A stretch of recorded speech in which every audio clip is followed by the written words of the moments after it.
افراد نارسیسمی افرادی هستن که به شدت خودپسند و خودخواه هستن. سلام بچه‌ها، تو این ویدیو میخوام راجع به شخصیت‌های تاریک باهاتون صحبت کنم. هر کسی رو که ما توی جامعه میبینیم یه سری خصوصیات شخصیتی برای خودش داره، ولی تو همین جامعه یه سری آدما پیدا میشن که شخصیت‌های به خصوصی دارن، شخصیت‌های تاریکی دارن که در ادامه ویدیو میخوام این شخصیت‌ها رو براتون توضیح بدم. اول از همه بهتون بگم که لایک و کامنت فراموش نشه و حتما اگر به این سبک ویدیو علاقه دارین کانال منو سابسکرایب کنید.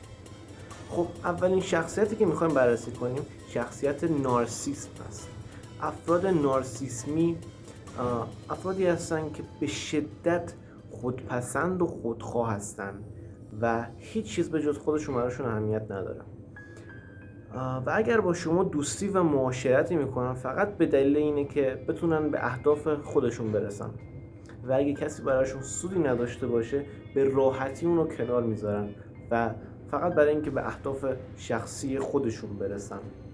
این افراد شخصیت نمایشی دارن و به راحتی میتونن جلوی شما فیلم بازی کنن که شما رو درک میکنن، در حالی که هیچ درکی از شما ندارن و اصلا نمیخوان که شما رو درک کنن.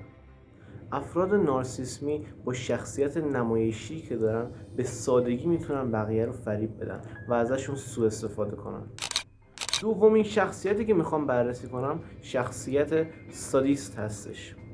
افراد سادیستی در واقع کسانی هستن که از کشتن و آزار حیوانات یا حتی انسانها لذت میبرن و جالبه بدونید که این کار فقط برای تامین لذت شخصی خودشون انجام میدن.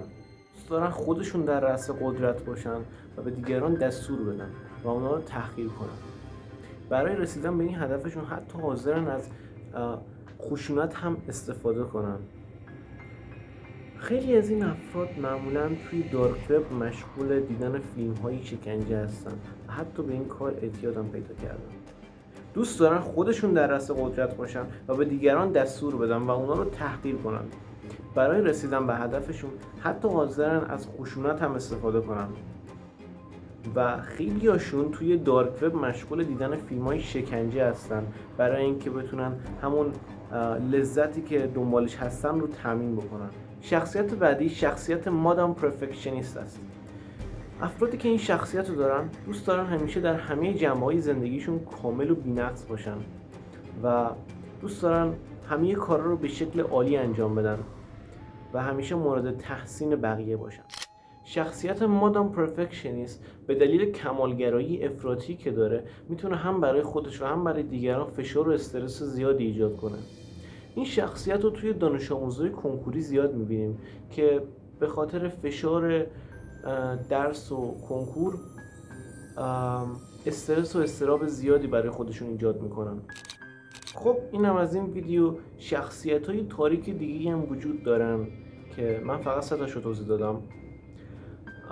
تا حالا شده شما با یکی از این شخصیت‌های تاریک توی جامعه برخورد داشته باشید؟